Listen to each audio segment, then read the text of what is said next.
Good evening and welcome everyone to Wrestling with Horrors Tuesday Night TerrorVision. I am Etep, and I actually said the name of the channel properly and correct, unlike the cutscene from Saturday or from Sunday night where I completely called us by our old channel name, which we all know is the place to view reviews. And yeah, I was signing off and that's what I did, but I managed to rectify that error tonight. Welcome to Tuesday Night TerrorVision episode 10.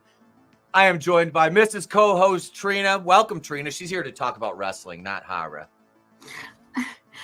Good to be here. Hope everybody is doing well. I am looking forward to talking about this movie, and welcome to Nick as well. Yeah, glad to be here. Glad to be here on this Tuesday night with you guys talking horror. I'm a huge fan, so I'm down for it. Nick, thank you, man. I appreciate you joining us, and yeah, this was a interesting movie, which we're going to talk about. Like I said, it's still in theaters, folks. So this is spoilers. We're going to hit those spoilers tonight on this movie. But let me welcome this chat. J-Man stopped in early. Hail, brother. Good to see you. J-Man is pretty much a regular here on the show now, I'd say. He's up there with super fan Adam Shawhan, or as Vince Russo called him, Superman Adam Schwaken. Adam Schwaken, bro. Welcome, Adam. Good to see you, my man. Grave Reviews. Hail. Good to see you. Hey, Good guys. to see you guys. Good to see you, gents. Let's see who else we got up in here. I think new things. Papa Cotton. Hail, Papa Cotton. Good to see you, brother. Good to see you, sir. As always, Slasher. Hail, Slasher McSplitter. And Beefy, 5-layer husbando is here. Beefy 5-layer husbando is here. Oi! Is that one of those? But yeah, we're doing we're doing spoilers on Tarot. So yeah, if you're not interested in spoilers on Tarot, don't just watch anyway. Just trust me, you'll enjoy the show. Fuck it. I mean, why would you not? I mean, you're already here. You know, you've invested the time. You've come this far. We've gone too far to come back. To go back. Look. We've just, calm down, Kumar. I need this isn't. It's just the. I need the Trump gift where he's like, I'm gonna come. I need that. I'm gonna come. I need that. But that's just, it would have been perfect right there. But thank you, everybody watching on X and Rumble and here on YouTube. Share us out, do all the fun things, and get ready for the Patreon. We recorded the first episode of the show after the show last night. Yeah, we went a little bit over. We were going to do a half hour, and you get 50 minutes for your first show after the show, which will be our first upload over there, followed by a full Crow commentary, which Draven, Adam, and I recorded. So yeah, that's all going to be available for $5 a month on the Brain Buster tier when we launch. Well, we'll see if it's tomorrow. We got a lot of shit going on. But let's get into this movie, folks. Let's not wait any longer. And when we review a movie, we got to start out with the title card. So, ladies and gentlemen, Tarot.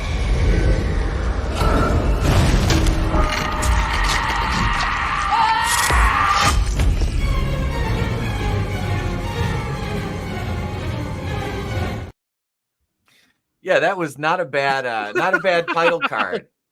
I dug that. Okay, so we start out with them around they're around the fire here, and campfire. They're around the campfire, and I'm immediately looking. Do I recognize any of these? Because I went in completely blind. I didn't look up anything about the movie, didn't watch any trailers, and instantly I'm like, hey, it's Hobgoblin, Ned. It's Jacob Batalon, Peter Parker's friend, Parker's friend there. Yep, exactly. So I'm like, all right, so I recognized one person, and I didn't hate him in the Spider-Man movie. So I'm like, okay, he's usually a good, kind of side character. He's funny. I'm like, all right, let's see where this, and then you have the diverse cast of young people who are supposed to be college students, and I don't know what I'd say they're probably like 30. I'd say they're probably 30 somethings. But there are young college students, and we're celebrating Elise's birthday. They rented a Airbnb in the Catskills where George Costanza missed all those raccoons. He was spotting them left and right, not hitting them in the car. And Seinfeld, there's a Catskills reference for you. But so they're up there celebrating, and they rent this. At first I'm like, are they camping? And then it's okay. They rented a big ass house there after we go inside, and you kind of get a little bit of information about everybody around the fire there at the beginning. What were you guys' first impressions of the characters? This is the most diverse PG-13 horror movie I'm ever going to watch in a while. Yeah, I caught the diversity right away. Yes, it felt like a modern horror. I really don't know a better way to put it, but yeah, I didn't hate it though. I gotta say, I did not hate it.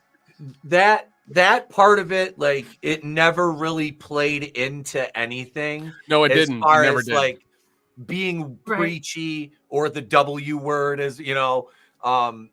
But it didn't. It never went that way. It was just like, hey. And you're like, okay, they go to college in New York. This is absolutely believable. It's New York. It's a very diverse area, university. You're going to have people from all walks of life. Okay. Like I can buy this. It's like RoboCop. I'd buy that for $1. Plus, you had 2 redheads in there. So, that's good. That's progress. Right. Progress, I can see, like, it's like the 6th or 7th day of shooting, and the director, cut! God damn it. Can we get some black folks up in here? We've got 2 redheads. How did this make it through? One of the Jewish executive producers like, stop. We need more diverse. These redheads are bringing the Black Rock score down. Get them out. But somehow Palpatine returned and they survived. So, yeah, they did. They had redheads. I'm like, oh yeah, it was a step in the right direction. Again, folks, we're shattering glass ceilings here with redhead representation in 2024. But you have our main character, Haley, I believe her name was Haley. Mm-hmm.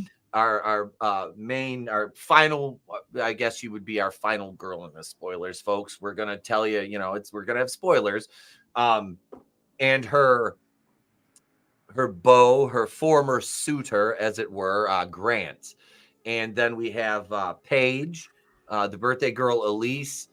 We have generic vanilla paste white guy, who I can't remember his name at all. Totally just like, I was like, this is like the Lucas. Yeah, Lucas is the one that Mama threw him from the train. But yeah, I was like him, and then what was this? Lucas, Paige, Elise, Haley, Grant, Madeline, and Paxton. Was there 7 of them? Yes, Paxton. Paxton was Jacob Batalon's character. Correct. So correct. Yep, that's all of them. Yeah, and they go in the house and they've drank all the beer. They're out of alcohol. So did I skip over anything there? I don't. I feel like I'm doing good. You're doing good. You're doing good. Yeah. All right. So they're looking for beer and they can't find beer. So they start searching around this this Airbnb is fucking huge. This is like a mansion. Yeah. Like my first impression was, is this the fucking mansion from Hell House, Carmichael Manor? Like it was huge. Yeah, You know, it was huge, tremendous, greatest mansion ever, greatest huge mansion, large, huge mansion, best mansion. The real estate market was tilted against this mansion. It was slanted. I'm sorry. This mansion is worth way more than they said it was. They lied. But no, I didn't take any happy pills tonight. We're good, just edibles. So they're looking for, and they find a door with a lock and a sign that says clearly "Keep Out." So our intrepid group of young, diverse college students is like, nah, I don't think we will. It's not. They Hulk Hogan it. It's not going to work for me, brother. So, I mean, let's be honest. Would you keep out? You know, I've lived 44 years on this planet, Trina, and knock on wood, by making good decisions, sound decisions. Now, I say that as somebody who spent 10 years in the wrestling business, got hit in the head with steel chairs, but I've never really decided, like in a moment like that. That is that's an inflection point, man. That is an inflection point. Agreed. There's which way, Western young man? There's two ways you can go. You can open the door and then choose your own adventure and open Pandora's literal shit box, or you can just be like, you know what? Let's. I'm drunk, but I am that drunk where I think I can still drive to the store. Let's do that. Yeah, exactly, Ariel. So Trina would open the door. Yeah, that's me. I'm going in. But also, like, you know, look at the situation. Like you said, that Airbnb is fucking massive. They got the money, but also that Airbnb is in the middle of goddamn nowhere. Nowhere. Yeah. Yeah. Up a winding road. Yes. On the top of a mountain. Already red flags. Red flags. Yep. Yeah. Beautiful place. Yeah. But already red flags. Yeah. So it is. It's fucked up. Yeah, like, it is. How much do they pay for this place for the fucking weekend? I know. I'm thinking these are college kids. First of all, that Yeah. SUV or whatever. She's driving a fucking Range Rover. Yeah, Yes, seriously. yes, And then they afford this. Okay, this B&B. I don't know if any of you guys know the Catskills in New York. That's big money. Okay. Like, yeah, big time. And these kids just happen to rent out then this is okay, and to add to the unbelievability, this is an Airbnb. This mansion is an Airbnb. Like, come on. But anyway, yeah. What up, Tyler? Hail, brother. What's up? Nah, we're not gonna die. Let's trespass every white teen in a horror film. Yes. Yes. Yes. Yes. That is it. That is it. Yeah. So they open the door, and what do we find, Trina, when we open door number one? Oh, all kinds of good stuff. Oh. So a treasure trove of all kinds of like astrology and have you guys seen? I'm sure you have the Conjuring movies. So that's what it reminded me of. Ed and Lorraine. Yeah. No. It also reminded me of Cabin in the Woods when they go down to the basement and the basement opens up in Cabin in the Woods and they go down and see all the artifacts. Yeah. Reminded me of that because like a lot of artifacts in there. I'm just like, what's going on now? What are they doing? What's going on? Yeah. At first, when they went down, like, because you could tell that they were creeped out, I was thinking, is this where they kill people? But then it goes right into like all the cool like astrology stuff and all these like these weird oddities. Yeah. Immediately. Yeah. Yeah. There was no wait time there. It was just like, yeah, here's all of this just stuff. Yeah, I was kind of looking around. I was like, is Annabelle in there somewhere? Like, I know. No. All together. I tied it all together. Is there like a life-size version of the nun in here under like a glass bulb or something? So we find the fucking tarot cards in a box, and we take those upstairs, and at this point we decide, well, let's do some. And Haley doesn't want to do it at first, but we quickly find out Haley has experience with tarot readings in her exposition about her mother. So we get her doing readings for our group, and they're laughing it off. Grant doesn't want his done because him and Haley have broken up, and this creates a very awkward aura amongst our otherwise happy-go-lucky group of wealthy, diverse college students that drive Range Rovers. Yeah, I was driving a fucking 92 Ford Tempo when I was in college. The system was worth more than the car. I want a fucking Range Rover, right? Like, I just, I'm gonna yell at my dad tomorrow for not giving me a Range Rover when I was in college. Look at the fuck. I could have got murdered by a tarot demon. Look at you now, having your hip replaced. That'll teach you for not buying me a God damn. I told him, I said, I'm going to sneak in the fucking room tomorrow when they're getting ready to operate on you. I'm going to scrub in and sneak in there and be like, can I do the cutting? They'll be like, who the fuck are you? I'll be like, I'm his kid. Are you a doctor? No, but I did stay at a Holiday Inn Express one time. There you go. So we were doing our tarot readings, and didn't something happen? I'm trying to like recall everything because I didn't take notes, but because I actually wanted to just watch the movie. Was there like something that happened during the readings? Isn't like the wind, or didn't we get something during the reading? I thought. Yeah, the candles went out on the table, and yeah, that was it. And they and they had the little circle pad. The girl was like putting all them in a certain, shuffling them and putting them in like an order of their like zodiac sign or whatever. So that yep. And we finish, and I'll let you go a little bit there, Trina.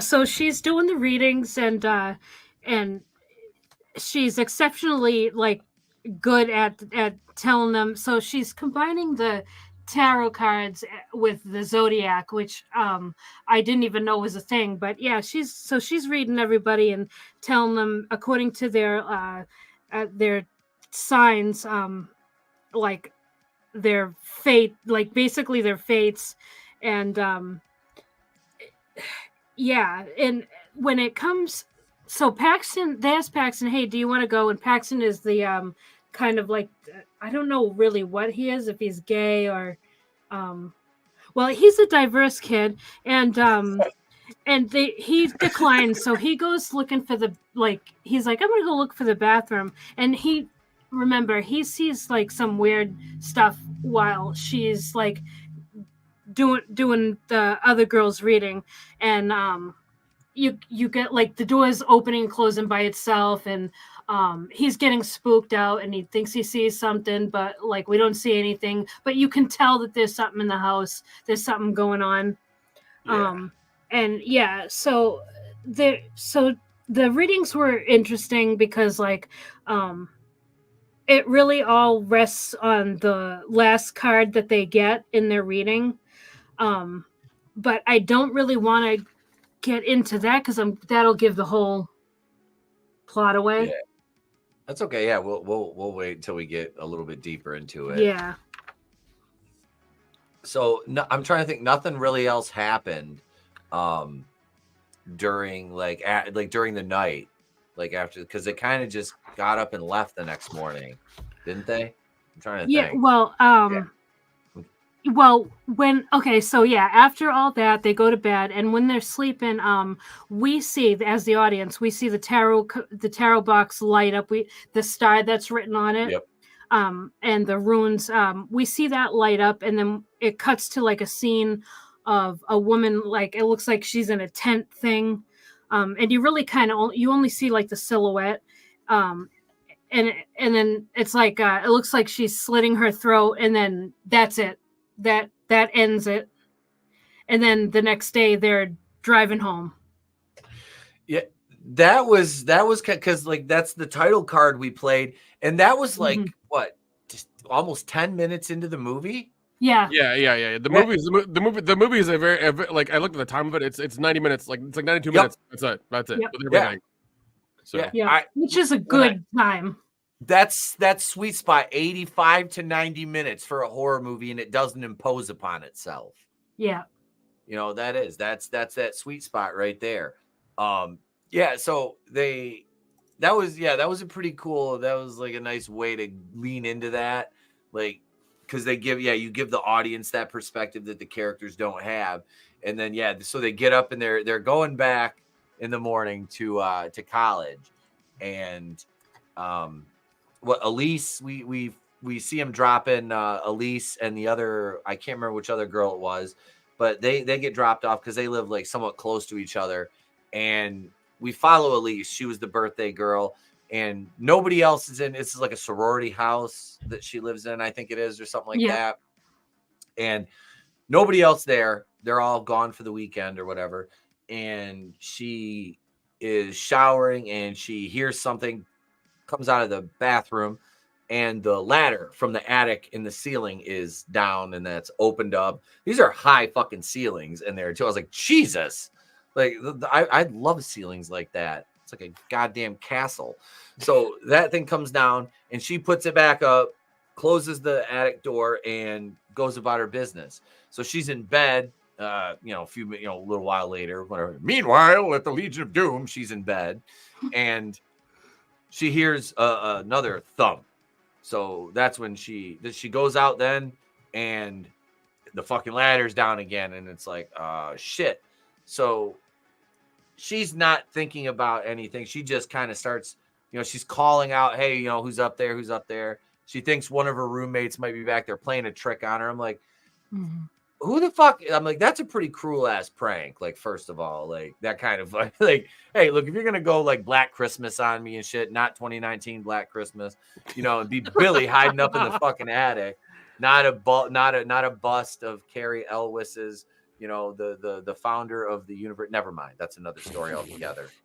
We don't want to rehash that. But so she climbs up the ladder, and she is looking around in the attic, and I think we get to see like the silhouette before she does, because it's like behind her, isn't it, Trina? Yeah. So at first there's really nothing in the attic, and then and then we see kind of like a silhouette, and then all of a sudden we see like all these candles lit, and just like it just happens. It just kind of appears. All these candles are lit, and we see. And then, do we actually see an apparition, or do we just see her get scared? That's one thing I can't remember about that scene. Did you see it there, Nick? Can you? I honestly, I don't remember about that either. Yeah, I've been looking at prices for Airbnbs and the Catskills, and like you really have to like stack. You really have to like stack the amenities to get to like $1,000 a night, because like there are some that are like 800 and 700 and 900, and they're really nice. But the house that these kids had, I don't know who they found it through. I don't think it was Airbnb. It may have been like Vibro or VRBO, whatever the hell it was. So Verbo, yeah, maybe that's I don't know. But like I'm literally going through all the amenities and trying to like stack up the fucking stuff in Airbnb here, and like I'm getting nothing that's as nice as that house that these kids had. Yeah, it's terrible. All right. Yeah. So I don't know if she actually sees the apparition, or if she just if we see her react to it, but it ends up like scaring her to a point where it knocks her down from the ladder, and she falls down. Like she just like falls right down onto the floor, and it's like you said, it's a high ceiling, so she's kind of like not knocked out, but kind of stunned for a second, and then we see like it looks like witches' hands around the ladder, and she pulls the ladder up, and then we see Haley's body come. There it is. Yes. There it is right there. Oh yeah, that thing. Yeah. This is how it happens right here. She's looking at the cards. Yep. She's looking at I'm definitely not showing the movie. She's looking at the cards. Definitely not showing the movie. Mm-hmm. And she here the High Priestess card, and let me just do that. Yeah, that's definitely not showing the movie. The High Priestess card falls down. There's the hands right there. Yes. There's it. Definitely not showing the movie. And there's the hands. Yeah. That was like when I first saw that, I was like, oh, that's fucking creepy. Like her pulling the card. I want to show the scene, but I won't. I know. It was pretty good. Wait, she's got the card and she looks up and there's the fucking face right there that I showed when we first went on that still. Yeah. But yeah, let's stop that screen share. I definitely don't have. By the way, check out this Airbnb I may have found in the area. Let's see this. Hang on, let's check this out here. So, oh wow. Yeah. Holy shit. Those kids could have definitely died in that house. Wow. Oh, I would have died happy in this fucking house. Let me share this for a second. Look at this, folks. This is this Mountain Views wraparound porch. This is fucking gorgeous. I mean, just here's the exterior of the hacienda. Look at this. This is freaking beautiful. Oh yeah.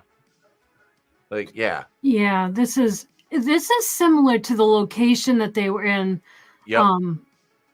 This is remarkably similar, actually. And it's only $1,220 a night. It's real cheap, real cheap. Yeah, it's a bargain. I mean, and divided by 7 kids, and that's a night per night. Okay, so they were there one night, and then at this time they were there one night, and divided by 7. I mean, I guess if they asked their parents for money, but so you got to suspend some belief, because a little bit of belief has to be suspended because I mean they're driving a wicked nice vehicle, so their parents are definitely financing them. That's what we're gonna have to go with. Their parents have given them money. But yeah, in this scene was really good. Actually, I liked it a lot. So yeah, we see this the priestess from the card, her hands wrap around the ladder and she uses the ladder and then like slams it down a few times on what was her name? Elise? Elise. While Paige, Elise, Paige is calling her. Yes. And she finally gets to the phone and the fucking thing drags her back under the ladder. And she looks up and sees the hands. And they pan. Okay, I'm gonna show this shot because this is fucking. I am. I'm gonna show this shot. This is fucking great. It's good. This is such. And I know some people. They don't want to see the entity in this case, but this looked wicked. Like that is a fantastic fucking shot, right there. I really do. I like how the priestess is kind of obscured and the hands are very focused. Yeah, it's it looks fucking great. Yeah, they did that with all the terror creatures that were attacking the kids. Like they had them kind of obscured in the darkness or behind a shadow or something this way. Yeah, they were kind of not showing them completely, which is putting a little bit of mystery in there. It's good. Yep, I agree. Yeah, all the card characters I thought were well done. Yeah. But, I mean, we can save that till after we get through the movie. But this scene was so good. This is why I like this movie. I don't care. I like it. I like it. I'm going to defend it. we get 5. We need to count from Seth. 5 ladder shots. Yeah. 5 ladder shots, and then the blood splatter across the screen of the phone. Which, if you get that spray-on protection for your phone screen, the blood will just wipe right off of that. It's good to know. It's good to know. Yeah, they tell you that when you get it, they're like, "This is good for water, soft drinks, alcohol, and blood." And I'm like, "Oh, well, blood will come in handy." Yep. Thank you. How helpful of you, random Verizon salesperson, to know that. I definitely don't think you're a serial killer now. So the birthday girl is dead. She celebrated her last fucking birthday. And we get that shot of her lifeless eyes, blood pouring down her face. And we're like, we killed the redhead off first. Take that. Take that, Ireland. And Wait, is that like reverse killing the black guy first? Is that what that is? Yes. Yes, that's exactly retribution. what it is. Look, that's part of the love it. I love it. reparations deal of 2024 is all love redhead characters in horror movies must die before the black guy. Yep. So I love that's a new thing. Yes, it's in the books. And we get another shot of the priestess from the top of the fucking gimmick screaming as we cut away, and then we go to our remaining 6 diverse friends and former lovers in their apartment, and they're reading on their phones that local university student killed in a tragic accident. Also, this apartment is fucking huge. It's fucking huge for college kids. That's another thing. I'm like, do you know how much apartments cost now? Like, Jesus Christ. Like they're renting $1,200 a night houses in the Catskills, driving Range Rovers, fucking living in, this place is probably like $3,000 a month at least. At least, yeah, it's a penthouse. Yeah. Oh yeah. With all the IKEA furnishings. I know, right? Bigger than the apartment I live in right now. So terrible. What they found out Elise is dead, and they're very despondent, and we have we have our flashback kind of sequence, and they're saying good. There was no flashback. They're talking. They're grieving. They lost Elise. Paige is already. We know Paige. I look at the actors playing Paige, and I'm like, she was so good at telling you there is no fucking way I am going to survive this. Like, just that. For me originally it was like, okay, I just looked at the cast. I'm like, all right, I first started, I'm like, who's gonna die first? Like, I didn't have my money on the redhead. I didn't, but I knew the Haley's boyfriend Grant. I knew it wasn't gonna be him because I'm like, he's with her, so there's going to be some connection. I was like, I'm thinking in my head, I'm like, if he's, I was like, if he's hypothesizing, if he's going to die, wouldn't he die sacrificing himself for her because they've broken up? He still loves her. You can tell. I'm like, is that going to be his kind of, his way? But I thought the first person that was going to die was going to be Grant, the white guy. No, that's really. Lucas. That's Lucas. Oh, Lucas. Okay. Yeah, Grant's the black guy. Okay. Grant's black dude. No, I knew they weren't going to do him first because that's way too like 80s, 90s. It's cliche. Yeah. So we're in the year 2024 now. So I knew it wasn't going to be one of the diverse kids. So I was banking on that white dude getting it first. But they went with a girl getting it first. So I'm a little impressed at that. It was I think because Jacob Batalon was in this, and now hear me out. This is a stretch. Jacob Batalon was in this. He was also in the new Spider-Man movies, which they recast the redhead MJ with Zendaya. So there was a redhead in this, and they're like, man, Mary Jane, this motherfucker was in Spider-Man. Kill the redhead girl first. Kill her first. Yeah. That's my Charlie Day with the fucking papers and all the string. I just strung that together out of nowhere. Pulled that out of my proverbial ass when everybody knows the only thing that goes up there is Thanksgiving turkeys.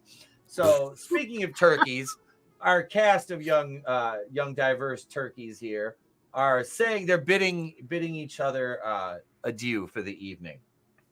Farewell. Yeah, I love how one of their friends die and they're just like, man, can't believe she died, and then like on to the next scene, like, what? Yeah. I'm like, did we really are we that aloof? Is that how we're portraying these young people? They're so aloof. A friend dies a horrifying death, and it's like, she's dead. Oh no, I lost followers. I know. That wasn't brought up in the movie. I'm being facetious, of course, for the audience that hasn't seen the movie yet, but no, it was. They just glossed the fuck over it. Like, yeah, because the apartment scene lasts like, I don't know, 90 seconds or something, and I'm just like, why are you? What's happening? Like, your friend just died. It's like, well, she died. Well, I better get a new one. Fuck. I know. And then like Lucas and Madeline. Was that the girl Madeline and Lucas? Were they trying to be a couple? Yeah. Okay. Yeah. So, like, to your point, like, he's walking her home, and it's like, and they're still trying to like hook up, and it's like, their friend just died. Like, this should be traumatic, but they're still like, hey, we still on. You know Hey, what I mean? listen. You know what? You can always pick up girls at funerals. Okay, it's not ethical. It's not cool. But you can do it, okay? I'm just saying. It's not the best thing to do. You feel like an asshole afterwards, but you can do it, okay? You can do it. Yeah, as long as it's not like if it's a dude's funeral, as long as it's not like the widow, I mean, unless she's young or old and rich. I mean, young and rich or old and rich. There are rules to this. You can't just Women do it all the time, bro. Women do it all the time. Oh, God. Speaking of women, women. I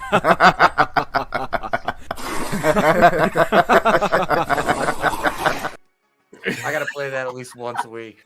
Oh my God. No, so yeah, you can pick them up at funerals. It's fine, they do. I mean. It's fine. It's fine. It's equal. It's equality. If women do it, we can do it too. God damn it. We can crash weddings and pick up women at funerals. It's fine. We're all fine. So that scene, Nick, was from the moment they started the actual showing the characters on screen was 26 seconds. Really? That's all. The entire scene was 26 seconds. Wow. Then, I gave it too much time. I said 90. Yeah. And then you have another maybe a couple while they're saying goodbye before Madeline and Lucas leave, and Haley is there with Paige. And then we get the goodbyes at the door. And when she went to hug him, I was like, she's gonna kiss him. Like, okay, she's gonna give him a kiss, and it's just the hug. And I'm like, she's gonna go. She's calling up a booty call after you leave, dog. Like, they're college kids after all. Yeah, she's on fucking Tinder, going like, all right, Lucas left. Swipe right. Okay, here we go. That's how it was. Because she's like, you're so vanilla paste. I have I have a roster. You're so sweet. But you're gonna die anyway. So I got You're so sweet. If you didn't hit it now, it's never gonna happen because you're gonna what? Nothing. You're so handsome, Lucas. So Lucas with the lid off. Come on and take the lid off. He goes. There's a song reference for you. Jesus, I'm fucking old. So she goes into her building, and Lucas is like, hey, if you need me, I'm not far. And then proceeds to walk 75 fucking miles. I'm watching him walk. I'm like, where the fuck does he live? Like, why wouldn't you take a cab, motherfucker? Like Uber. You've got money for $1,200 Airbnbs, Range Rovers, $3,000 a month penthouses. You can't get an Uber, you cheap fuck. Listen. Mom and Dad got mad at him last month. Spent too much money on Uber Eats. Okay, can't do it anymore. Yeah. All right. Like, how far did he live? Because he walks to the subway. Mm-hmm. Like, where are you going? Also, that subway is the most pristine, clean stuff I've ever seen in New York in my entire fucking life. Yeah. There's no homeless people. There's no shit or piss anywhere. I'm like, those wall tiles are brand fucking new as well. Yeah. Yeah. I'm like, oh, this is clearly a set. Like, there's no subway. This is like Canada or something. This is like I was Toronto. just thinking Canada. Yeah. I've never. Or what is that? Japan? Aren't there? Isn't everything like Japan, really clean Japan, over there too? I've never been to New York and been on the subways, but everybody that I know that has, including my sister who used those for years, was like, yeah, I hate using the subway. That's why she's like, where she lives now, she's like, I don't have to do that anymore, thank God.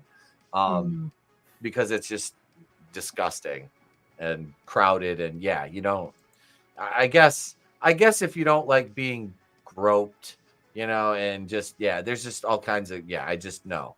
What is this? I need to get my booty clapped. So to the internet. Yeah, that's what she was doing. She had Lucas there, Ariel, And so someone's already died, and they decided to stay. Yeah, you know, they're just like, fuck it. Food, Subway, or transporting Subway? No, not the kind of Subway where you go to watch a manic depressant make your sandwich through a sneeze guard. Not that one. Not that one. The train one. So old Lucas here, he's in the fucking subway station, and the lights start to flicker, and we get that scene where he's walking up and he sees the fucking gimmick. He sees the apparition at the top of the hallway with the lantern, and I'm like, holy shit, it's Bray Wyatt. Wait, no, he's dead. There's a wrestling reference, Trina. You son of a bitch. Wait, there's a fucking angry wall of text. I'm telling you, Trina has the fastest thumbs in the West. Every time I mention wrestling, I get an angry DM, and she's already said she's got templates. Depending on how much of the reference I make is how angry the message is going to be. So Lucas sees the apparition. He's rightfully freaked the fuck out, and he runs away, and then he's closed in on, and he finds the service door, which is the remember his reading was what did his reading say about it was something about like going places you shouldn't or down the wrong path. The lantern will lead you down the wrong path. So he goes into this restricted area, and it's so is this supposed like it looks like an old like out of service, but it's I don't know. It's like this looks like what a real there's all graffiti and it's dirty. You know, I'm like, okay. So he's in there and he gets he sees the fucking the paper Hermit on the ground that says you die today. Yep. And he sees the hermit as well, which is his character hermit. Or whatever. Yeah, The hermit. Thank you. So he sees the hermit, and he runs onto the train car, and you get that scene. He's being chased kind of through the train cars. It's the lighting and the way it's shot. I want to know like how big of a set they used for this. Like, well, okay. I looked at the budget. The budget is not 10. It's $8 million according to Wikipedia and Google. Like the budget was $8 million. They had a decent budget. They did, but like they're doing, they obviously did the same thing that Blumhouse, and this is by Sony Screen Gems or Screen Gems, whatever. They've done the same thing that like A24 and Blumhouse are doing, where like they're doing like $5 to $10 million, and like also being PG-13, we're getting into that resurgence of like the PG-13 horror with the kids we don't know kind of thing. We're getting in that, and like where what happened between like 2006 and 2012. Yeah, we're getting into that era again. Yeah. But that is what it is. But the movie made, according to Wikipedia once again, $46 million box office. So it's been out for how long? It came out. When did it come out? May 3rd. Yeah. Like a month ago. So yeah. Yep. Okay. So not bad. I mean, it's going to make its money, obviously. Even after you figure, I don't remember seeing many previews for this one, but I don't have fucking TV anymore. Like I don't watch cable or anything. So you know what I mean? Like I don't, if I see a trailer, it's like on a social media. Well, I spend way too much time on Instagram. So I'm sure I got the trailer like 4 times while swiping and doing yeah. Oh God. Yeah. So Lucas on the train, and the hermit is, let's see here. Wait, the hermit is, coming towards him with the lantern. And Lucas, unfortunately, chooses the wrong door, and he goes all. It's kind of wasn't this in Final Destination where the asshole character like walked out the street and got hit by a fucking bus at the end of the movie? Yeah. By the way, they're bringing that back. They're bringing back Final Destination. Yeah. I haven't seen one since the third one. That was a good one. That was a really. I think that was the one with. Was that the roller coaster one? The third one. I can't remember. I can't remember either. It's been so fucking long since I've seen it. Because that was my favorite one as well. Because if you ever got the DVD or the Blu-ray, it had your choose your adventure game on it, where you could like figure say if the person died or lived. It was really fun. That's cool. Yeah, that's cool. Back when DVD menus were worth a damn. I remember when when I bought How High, they have a hide the stash game on the DVD, and you go through the different screens and find the bags of weed that are hidden on the screen with the remote. It's fucking cool. That brought me hours of enjoyment. So Lucas is dead. Yeah, this is actually here. Fuck it. this is a pretty cool effect. The scene they do here of him meeting his demise is right here. There's him. What the fuck? Hang on. That didn't. Well, if you'd hit the right button, you hunyak. There we go. There's Lucas right there, falling off the train and getting ready to go. Lucas decided to play bug on windshield, and yeah, it did not go too well for Lucas. And again, they really went heavy on the blood splatters in this. They were in love with that effect. Yeah. Yeah, because it's probably a really easy digital effect that they can just like lay over stuff. That's why they did it. Mm-hmm. Yep. Because we got another blood splatter against the glass right here as the train went by, and then another establishing shot, and we have Haley and Grant, and they're sitting there. They're kind of talking, and he gets up because he's got to go take a test he didn't study for. And then we're on to them finding out that Lucas died. Once again, their friend just died yesterday. Another friend of theirs. They're gonna find out here in a second that they died as well. It's like these kids are just, like you said, so aloof about like their friends dying. Like, yeah, did they grow up in a cult? What happened? I know. Are these kids somehow children of a survivor of bad dreams that we didn't know about, Trina? It really seems like it. It's a little bizarre. Yeah. They're just like, oh, well, they're dead. Oh, no. Anyway. So they finally do go. The one scene we get with the actual cops, and the cops are just like, yeah, we'll look into it, you know? It was. Yeah. Yeah. Even the cops are kind of like, well, what do you want us to do? Yeah. Yeah, it was a horrible accident. Your friend was trespassing and got smoked by a fucking train, and the other one got okay, so Elise's death, it's like she was fucking that ladder, if it hit you, you're going to be like, ow, maybe it bruises a rib.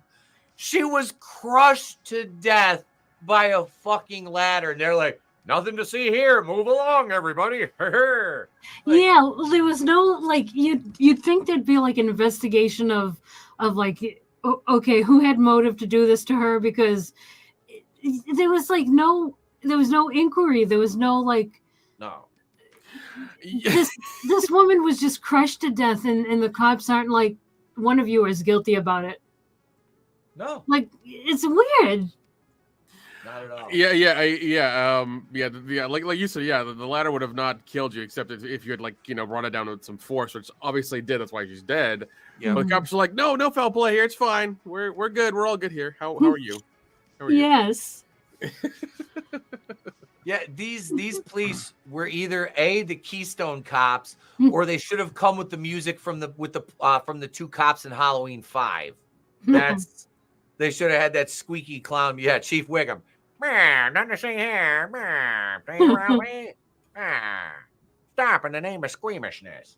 Yeah, so they don't fucking care. They're just like, look, we got donuts to fucking eat. Look, just fuck off with your dead.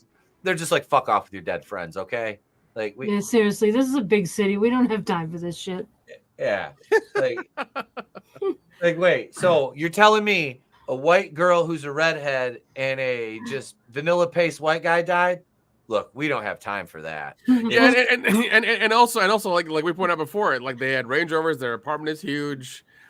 Like their parents aren't mad. Nobody's mad. Nobody. Yeah, I know. Yeah, their parents. Okay, so they do get there. They do get there though. So so they find out that that, oh man, I keep mixing them up. Lucas, right? Yep. The one he just died, Lucas. Okay, yeah. So they all find out now that Lucas is now dead, and so they're in that apartment, that wicked nice apartment again, and they're talking about, oh my God, what's going on and stuff.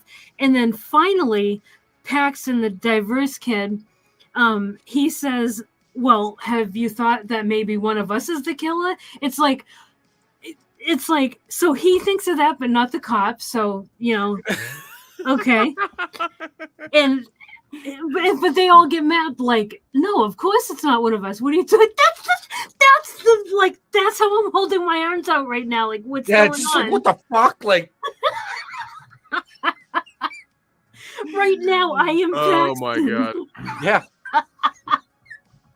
Wait, so you're sitting in a computer chair with a beanie on and a weird EDM shirt? Okay, cool.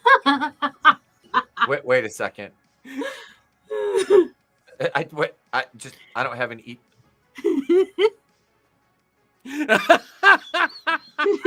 It's the fucking Catalina wine mixer. Hey, that could be EDM event. We don't know. Okay, they could have fucking Skrillex there. God, I'm old. Relax. Relax. Oh my god. I don't know who's big in the scene these days. Okay, I fucking lost track. Wild for the night. Fuck you polite. Oh, sorry. I'm gonna put on some Skrillex now. It's actually Ariel. That's a he. That's a guy. I guess. That's Jacob. That's Jacob Batalon. He's a man. He's a man. As far as last I knew, anyway. Well, he's presenting as male, as far as we know. He's yeah, presenting as male. I guess. Yeah, so. I guess it's not really clearly stated. No, you just look at it and you're like, well, I don't know. Oh I don't my want to. god. I don't want to assume. I don't want to assume they them's pronouns. Right? So sounds like when I was in Spencer's earlier. They asked me, Oh would god. Would you like to donate to the ACLU? No, thank you. I was very polite because even though I could tell one of them was a they them kind of, I was polite because they them was very nice. It was a woman. She was a woman, but she was very nice, and we kind of, like I said, Trina, we chatted, and I had her kind of laugh, and I'm like, I'm just gonna leave now before I say something stupid because I'm really stoned. Yep. I'm just gonna leave. So they, speaking of leaving, they're just like, hey, look, we need to get the fuck out of here, and we need to find somebody to help us. So where do we turn in times of need, when we need answers for questions? Yeah, who was it that said should we call our parents? And then someone goes, "What are you, 12?" Yeah, what are you, 12? Like, dude, we know where the money's coming from. It's your parents. That's right. Call the Ghostbusters, Ariel. Call the fucking Ghostbusters. Actually, you can just call the Woke Busters. There you go. Cheap plug. Call Thanks, Woke buddy. Busters. Thanks. But here's who we turn to, folks. We've got a demon chasing us, killing our friends because of tarot readings. Google, what are we supposed to do? Yeah, I love that. That's like, well. Here's the thing. I will give them props for at least like going to Google, because apparently even now, like even Gen Z kids now don't know what the fuck Google is or how to use it. I know. Like, they don't know how to use it at all, and it's really disheartening. It really is. It's annoying. Yeah. So I mean, the fact that they're at least going to Google, like at least there's some hope there, a monicum of hope. Yeah, I know. So they find the dark design of fate. They find that, and they're doing some research, and that's where they find what's this lady's name? I can't. Alma Astrom. Yeah, Alma Astrom. Yeah. Yep. Triple A astrology. Alma Astrom astrology. This is Alma. How may I direct your call? And it's funny. That scene is funny because I can't remember now who said it, but they were like, "Oh, looks like she's been discredited on like this account, that account." This account. Yeah. And they're like, I think we should go see her. Yeah. The two girls are there, Paige and I think what is it, Elise? Madeline. No. Madeline's dead. Oh no, Madeline's not dead yet. No, Elise is dead. Elise is Elise, dead. You're right. Elise is dead. Sorry. Yep. They're two white girls with red hair. I get confused. I'm sorry. I would too. They all look the same. But no, I love how like by reading some of her articles and online, they immediately find her phone number and her address immediately and drive there. Yeah, I know. Somehow, and I love these movies because somehow miraculously she's like down the road, and I'm like, of course she fucking is. Of course she fucking is. I love this so much. God, it was one of those moments. It was just sometimes it was just somehow Palpatine returned. It was that kind of moment. basically. That's what how is she right there? Somehow Palpatine returned. They fly now. That's what it was. She's right here. No, she's right here. We're good. We can just drive over to Alma's house, have tea, wait. We'll go to the Winchester, wait this out at the pub, have a pint, wait for the whole thing to blow over. That's what they should have done. Yeah. Wait, not Cleo, that one psychic that was on WCW with the massive white helmet on. Oh, yeah. Fuck. It was Mr. Wonderful's psychic. He was Mr. Wonderful's Paul Orndorff, his psychic on Nitro. Fuck, I covered that on an episode. I know you're talking about, Ariel. So they don't go to see Paul Orndorff, Mr. Wonderful, because him dead. They don't go to see him dead. They go to see Alma. And Alma, it's so funny. The one girl, Madeline, gets freaked out. She's looking you're at this woman's house, unannounced, in the middle of the night. She sees somebody's in there. Like, no shit, the fucking lights are on, you dolt. Like someone lives there. What do you expect? You know what? As a matter of fact, your fate is you're fucking retarded. Like, yes. Whatever happens to you at this point, I'm going to be all right with it because Darwinism is going to catch you sooner or later, darling. Like, yeah. So they go in and Alma's like, get off my property. And then she tells her about the tarot cards. And Alma's like, you had my interest. Now you have my attention. Yeah. Pretty much. She comes in and these two guys are fighting in her living. Never mind. That was another movie. But so they come in and they're telling her all about it. And Alma's like running through the years, all these groups of people who have had their readings done and have wound up dead. Yes, that was cool. That was awesome. I liked that. Yeah. I liked that scene. Yeah, she talks about because Haley goes, well, how do you know all this? Because she says, well, did it come in a box with the what is it, the Queen of the Zodiac or something like that on it? Yeah. The Zodiac circle like on top of the box. Yeah. Zodiac Queen or something like that. Yeah. And Haley goes, well, how the heck do you know that? And then Alma's like she describes how what happened in Mexico City in 1951, 6 mysterious deaths. They all got their horoscopes read at a wedding. And then in Woodstock, 500,000 people attended in 1969. 3 days later, 8 people were dead. And the last time they were seen alive, they were reading each other's horoscopes. And then in London, 1988, a group of friends take a trip similar to what happened in this movie. And only one walks out alive. And all of their readings were done with cards from a box with a Zodiac Queen on the front of it. And then, Haley's like, well, how do you know all that? And she's like, well, I was the one in London who survived. And that was wild. I thought that was a pretty cool reveal. Yeah. Then what's that? No, it was. It was nice because it built more backstory for the artifact. Mm-hmm. Yeah. It was kind of nice. Yeah, it gave it weight, which is good. Yes. Mm-hmm. Yeah. I will say this though. It seems like they spent the majority of their money on the reenactment. Yeah. Yeah. They did the actual movie. That is true. Reenactment looks so good with like the old school like 1700s in France stuff they did. Yeah.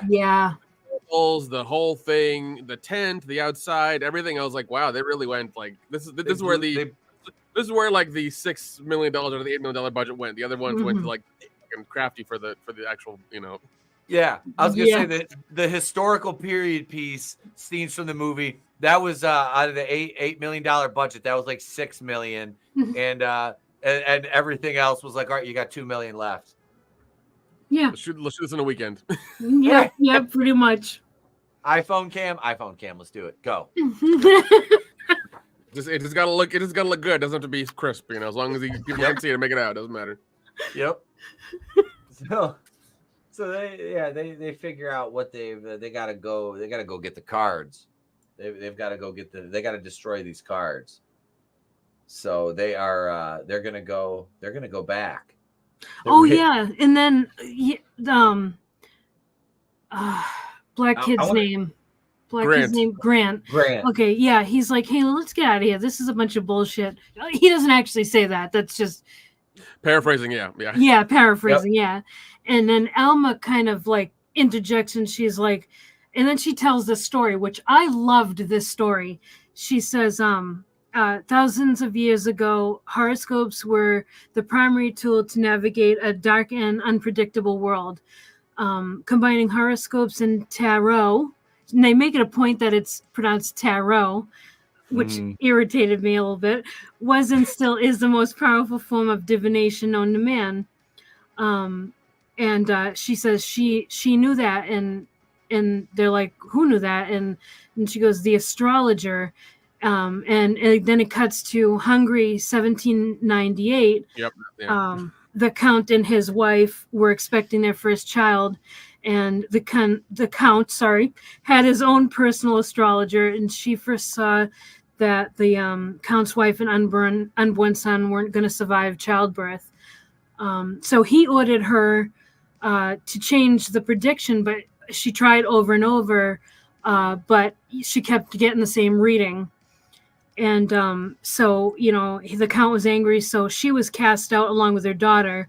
And then some time passed, and the prediction came to be, the wife and daughter perished, and he decided, he accused her of witchcraft. So like all of his friends, the villagers picked up the torches and pitchforks and ended up killing the daughter.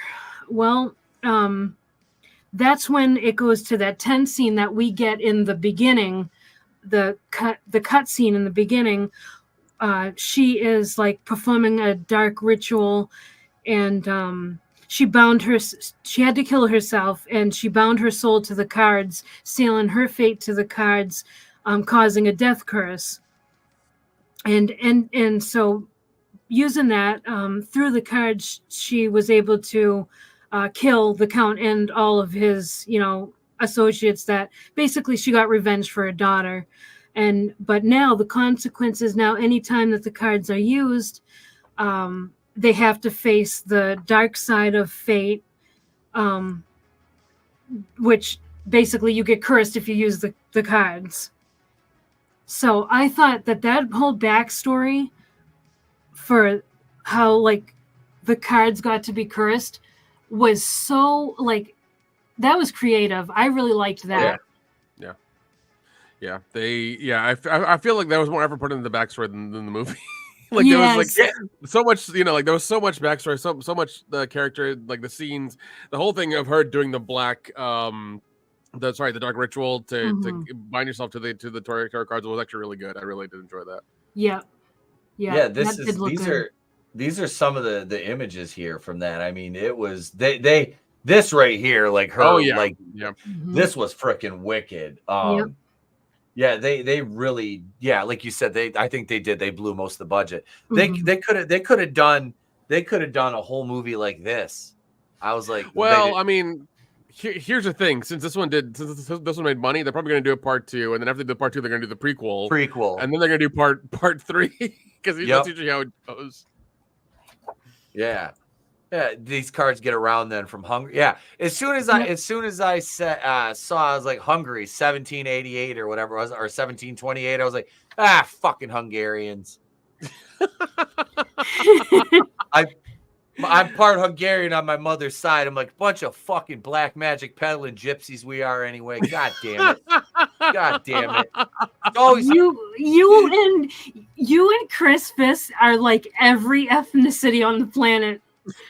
Everything I am is from the Eastern Bloc, though. They're just mutts. They're just fucking mutts. That's all it is. Yeah. There are diversity hires. That's the thing. It's like Russian, Jew, Ukrainian, Polish, and Hungarian. So Ariel. So to answer your question, that woman, Alma, she actually does explain that she's been hunting for these cards. So what happened was, after so many years, they ended up in an auction. So I guess we're to deduce that, that these cards have been used by many people and just kind of made their way around the world. And the last that she found them was an antiques dealer who sold it at an auction in Manhattan 15 years ago. And so she's been actually searching for the cards since then. And now, these kids and her come together, so she has a chance to actually get these cards because she's out to destroy them. Yep. Mm-hmm. And so they're leaving her place, and we run into some car trouble on the bridge. Our intrepid group of diverse young college students. This is not the Range Rover they're driving at this point. This is the Jeep Grand Cherokee. Which makes sense why it just broke down all of a sudden, and it really does. Yep. No shit. When I got the wife's, she's got her 22. We had it for 2 days, and then it was in the shop for a month. Man, it died in my driveway. Haven't had a problem with it since, but it was, yeah. I kind of miss mine, but I like my truck more because I had a murdered out one. Nice. But so their Jeep dies. It's on the bridge, and you see like the gauge, the system alert or whatever. Yeah, the motion sensor of the car. That thing. Oh, no. Before that, because we go back, and this is Madeline's thing, because Madeline starts with her. She starts kind of freaking out and running from trouble and all that. And she sees the hangman on the window. Remember? Oh, yeah. And then she takes off. And when she takes off, there's a couple of them left in the car, and that's when the motion sensors and everything start going off, because Haley gets out and chases her to the end of the bridge, and we kind of hear like up in like the infrastructure of the bridge, the beams. You kind of hear something because there's like the beams running across. It's not enclosed, but there's like a structure, so you can hear something up there. And then she comes to the end of the bridge, and the old noose is waiting for her, and she gets that around her neck, and she's like, Haley, and all of a sudden just whoop goes right up in the air. I'm like, ooh. Yep. Oh, that's gonna leave a mark. That is gonna leave a mark. It was just about as good as when the Undertaker hung the big boss man from that steel cage. Never mind.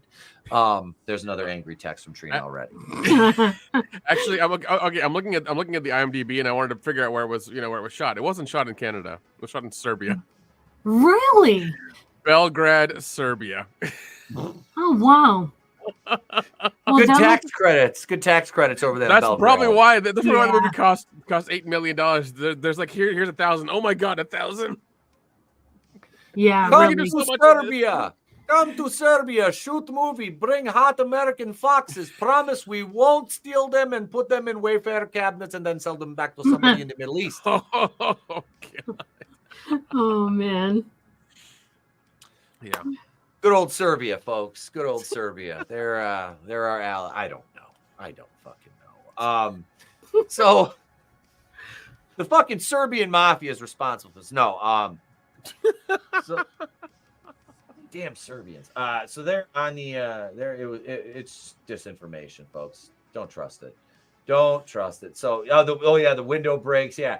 She gets strung up, and then they just they're just like, you know what? Again, she's dead. Oh no, let's get the fuck out of here. So we've got Paige and Paxton and Haley and Grant. Paige and Paxton. Did they do that on purpose with the name game? We got Paige and Paxton and Grant and Haley left. We have one redhead. They sound like a 70s band. Paige, Paxton, Haley, and Grant. Yeah. Yeah, it's Diversity Force 4. Yes. It's their name. There used to be 7 of them, but we had a couple members kicked from the band. So at this point, Paxton is like, look, you've got a redhead with you. They have no souls. They're bad luck. I'm out. He leaves. He cuts. He's done. He's like, I'm going my own way. Like, you can't run away, be bullheaded, blah, blah, blah. And he's like, hey, fucking, he leaves. And so, you know, and then there were 3. And Paxton has a fun little experience. Now that scene on the stairs is he starts to hear the noises, gets to the front of his building, and you look across the street. I'm going to show this one here because this is cool. I love shots like this. You know, the character's completely unaware, but behind them in the distance, you can see back here is the pool. Yeah. Yes. That was cool. Great. Yeah, seeing and like seeing the fool's reflection in the glass. That was, I like how they did that. Oh, right. Also, right. Hang on, let me get to it. Okay. Also, right here. Yeah. Well, and also on the inside, whenever like he's going past the bulletin board, there's all that stuff there that's like fool related. It's yeah, it's cool. I like that. Yeah. Yeah. It was a lot of attention to detail for small background things that you wouldn't expect in a movie like this. I don't think. You know what I mean? Yep. Like it was very cool. So he and like I said, I didn't want to be too rough on this because I didn't hate it. I really didn't. I've watched movies and I've fucking been like angry afterwards. I haven't. This one I didn't hate it. So he's trying to get, I think he tried to unlock the bending scene. How the fool like bends. And at first he's kind of going like this along with him. And then he bends and his head goes between his legs and he comes right back up straight again. It was fucking creepy. And yeah, just the lights are flickering the whole time he's doing it. Yeah, let me get a shot of that bulletin board here because I do have a shot at it. Here we go, right here. Let's see, right there. Okay, here we go. It's fucking really cool. Here we go. Hang on, right here. Here we go.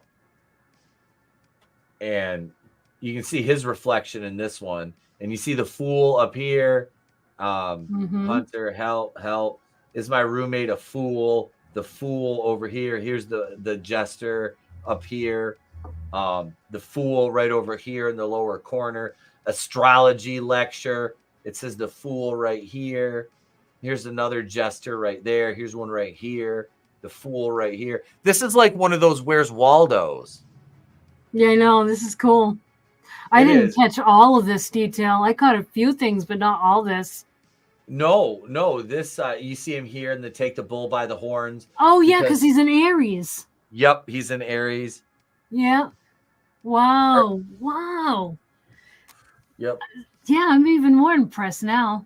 Yeah, it's really neat. Like I said, the imagery in that it really was really cool. And the hunted, a murderous musical.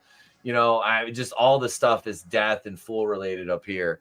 It came across really well.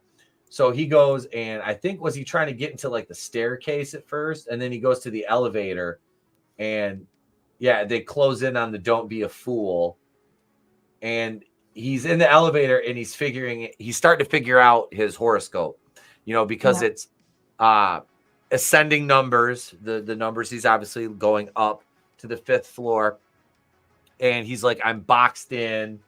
You know, so he's kind of catching on to what's going on. And yeah, he opens the door, and the fool's down at the end of the fucking hallway. I love he calls his roommate Todd, which we'll come back to that later. It says the fool right in the fucking elevator on the warning sign they put in every elevator. The fool is written in there. So I like this though. This was probably one of the creepier scenes in the movie to me. Oh, 100%. Yeah. Yeah. Because and this went on for a while, and the lighting. Yeah. When let me see right here, the music, the change in music and how it slows down. Yeah, it was just it was really well done. Like this right. Hang on, let me get to a scene here. Right here. And they had like music box box music. Yes. Yeah, they did. Yes. Yeah, here's really selling it. Yeah, this is it's lit. It's all red. It looks fucking great. I love shots like this.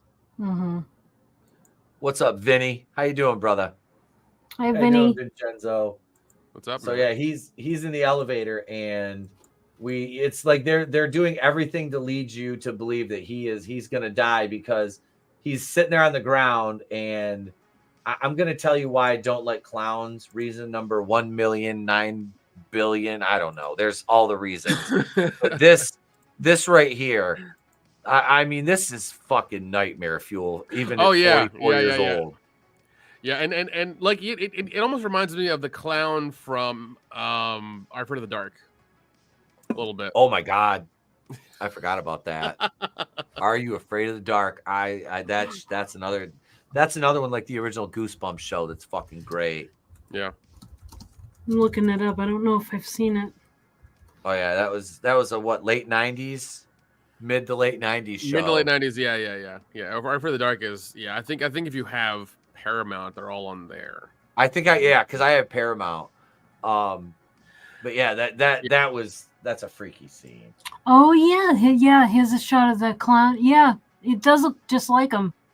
Yeah, that's kind of where they got the. I'm sure that's where they got the inspiration from for sure. Yeah, definitely. And it cuts away on the scene of the teeth closing in on him, and then we're back in the car. We're in Paige's Paige? Yeah, Paige.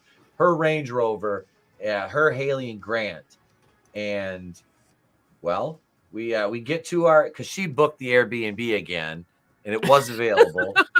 I love how this expensive ass Airbnb in the Catskills is available and on a whim. It's like, hey, we're booking like a fucking a Motel 6 hotel room. Like we need it right now. It's like, okay, yep. good. Yeah, I know, and they just have the money to like reserve it right then and there. This is nuts. I love talking about the logistics of this. It's insane. It's insane. Yeah. It's so much fun. Yeah. So they go right back down to the basement, and she's basically looking up ways to get rid of it. And she's like, oh, well, holy water and this, and we don't have that, so let's burn it. So they decide to burn the tarot cards, and they go and throw them in the fireplace. And much to the chagrin of our trio now, the cards do not burn. They are not burning.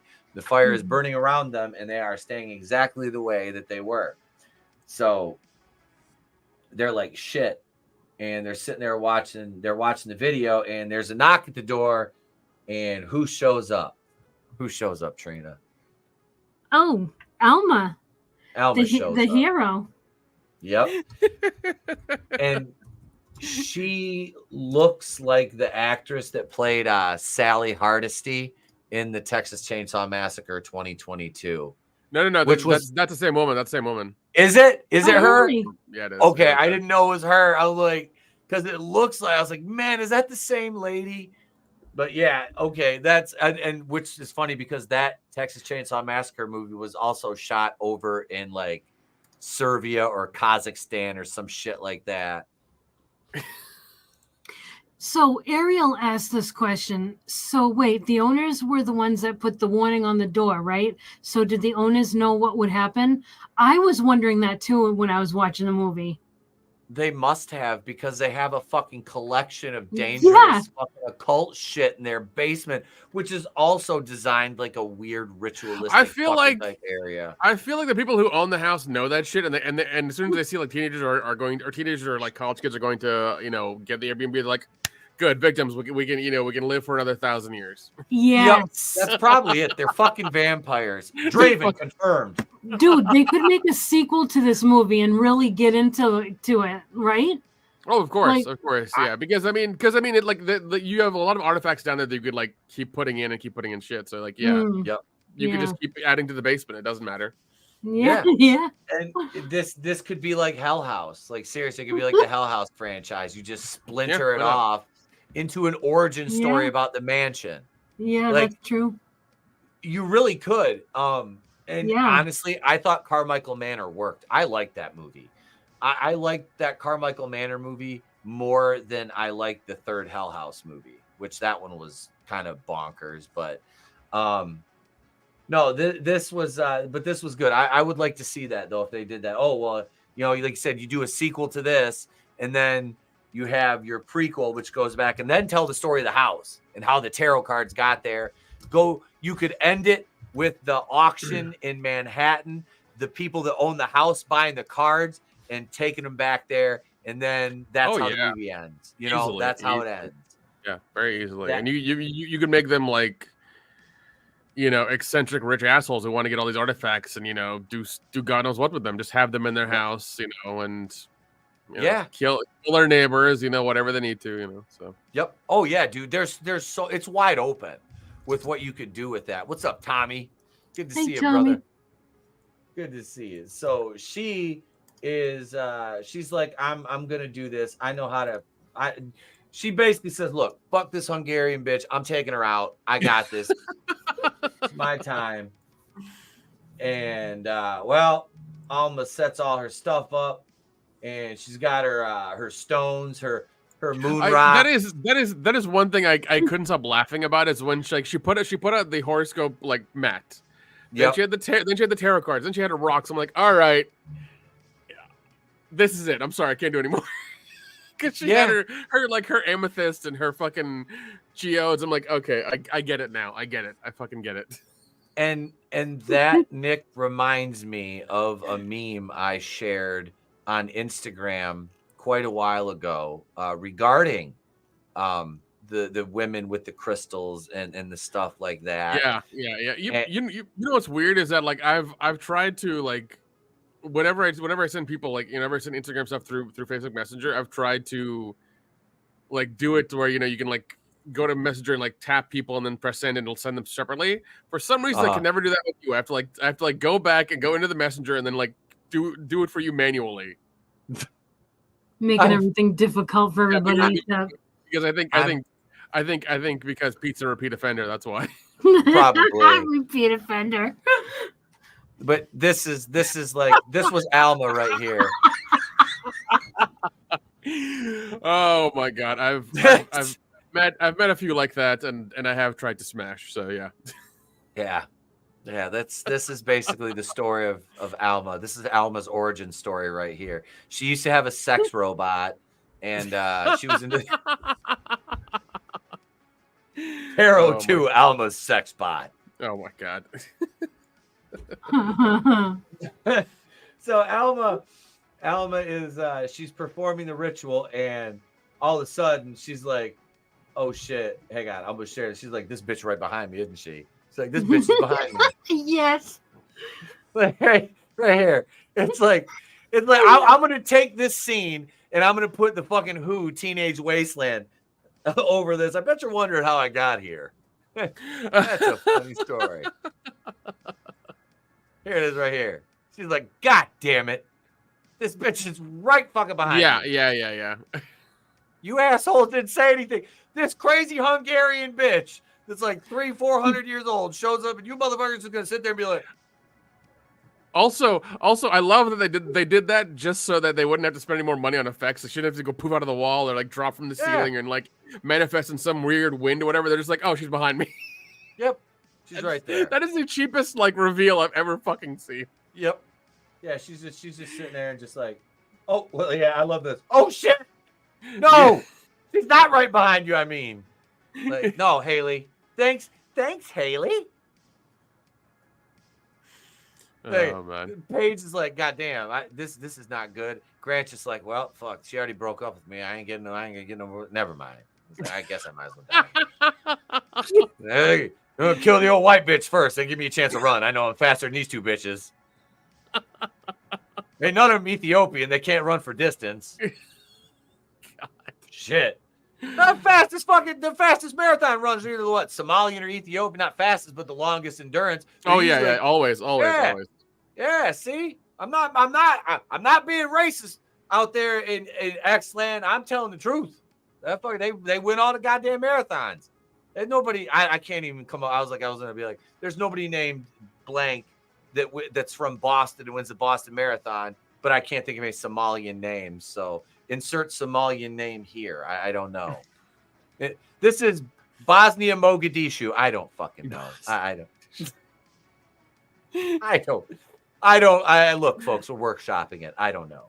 So, one thing we forgot was before she started doing that ritual, she explains that the astrologer embodies the deck, and and that the final card in each person's reading is their fate. So like if you get like the Fool, that's why the Fool went after Paxton, and and then and that the card is how she brings herself kind of like to life, and execs, just like she embodies the deck basically.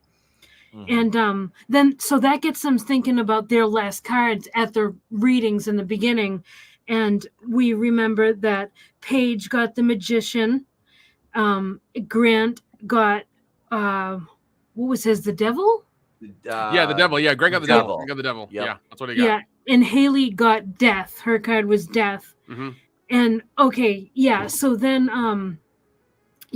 she sets up her zodiac circle, and we get that shot of this bitch is behind me, isn't she? And then she starts taking control of Alma's body, and starts doing her reading. And her last card is the what was it? The something of swords, 6 of Swords, I think. Yep. Yeah. Yep. And and so that was how she gets taken out. They all run, but later we see her looking like one of those knife blocks. Chef knife blocks. Yeah, she was a pincushion. Yeah, it looked awesome. That was a very Friday the 13th death reveal, because her body just kept falling out of fucking nowhere. It just lands on the floor in a lump. It did. I'm like, but like Jason up there? But like Paige's death was like fucking like I think it was like almost too elaborate. Paige's death, that was her magician thing was like, all right, we get it. You could have done this another way, but like the whole thing they did with her, I was like, all right, you need to. It was, I don't know, it was a little too long for me. They could have like cut it back by 10 minutes or something, but it was. Yeah, and I could have seen more. Oh no, I was good with that. I'm like, okay, just cut this bitch in half and let's go. Her retarded ass job. You're being chased. This is what I said to the wife. I'm like, so you're being chased by a magician, and you're backstage, and you're looking for someplace to hide. You're gonna hide in a big fucking box? She's like, nope, because this bitch is about to get sawed in half. And I'm just like, what? Why? Have you never watched a magician show? They do that gimmick with the trunk and cut it in half. Like, yep, you pulled the magician, and you're gonna get in the trunk. Like, what are you doing? Yeah. Congratulations, honey. You're the broad in the box. Good job. You're the broad in the box. Oh man. He fucking, and she's sitting there, and he fucking, his eye like that. I was like, oh. And then you see the audience, and the audience is all fucked up looking. Like, yeah, they are. Yes. Yeah, that was cool. Yeah, the audience is a bunch of fucking demons. So yeah, he just saws her dumb ass right in half. Like, I'm like, that's a Joker. You get what you fucking deserve. Like you said, Trina, you pulled the magician card. You never been to a magic show, and you're going to get in a box and then get sawed in half and expect me to feel sorry for you. It's not happening, player. You drove a Range Rover. I don't feel sorry for you. You lived a good life. You're good. You rented like probably a $2,000 a night Airbnb like that. Like, driving a Range Rover, living in a $3,000 a month penthouse. Get the fuck out of here. No. Subscribe to my Patreon. I don't have a Range Rover. God damn it. Time is hard. It's hard time, Daddy. Hard times over here for the American dream. Dusty roads, baby. That's hard time, Daddy. And speaking of hard times, Paige is sawed in half and reduced to gelatin. So her firm, supple young body is now a lump of fucking shit in the bottom of the magician's box. A firm, supple young body, Jesus. Yeah. So she's dead. And we're now left with a redhead and one diverse character. So Grant, wait, no. We've got Grant, Haley. Oh yeah, it's just them two, right? Yeah, because Alma's dead. Alma's dead. Jason Voorhees killed Alma. Alma's dead, and so they're being chased around now, and they run into that room because they see is that big? Was it supposed to be Death at first? Was like the big one? And then Grant sees like the devil, which was fucking pretty wicked, and I can't remember how they got there, but he ended up hitting Death with the fucking fireplace poker. Like so they're talking in this room. Yeah, they're in the room. Yeah, and then he gets like pulled out the window. Yeah. Oh, that's right. That's what it is. Right. Yeah, they're sitting right at the window. He got yeeted out the fucking window. Yeah. So now it's Haley. Haley's being chased by Death. And yeah. Okay. So yeah. So then he ends up getting up to it, grabs her, and then but Grant comes to her rescue. And see, a lot of things happen at once at this time, because Grant is like wrestling with the devil or whatever, and also at the same time Haley is wrestling with Death, and so he's getting pulled like towards this fire. This fire just kind of like appears, and it looks like he's going to be dragged down. It looks like to hell, because devil. Yeah. And Haley's wrestling with Death, which I like that metaphor. Yep. And then and so we think that, like, you know, this is it for her, because if you remember at the beginning, she's talking. She says something about how there has to be a sacrifice in order for them to live, or something like that. So I'm thinking, okay, one of them is going to die so that the other one can live. And I'm thinking, okay, and you don't know, like, which one. Is it going to be Grant or is it going to be Haley? Well, Grant ends up coming to her rescue, and then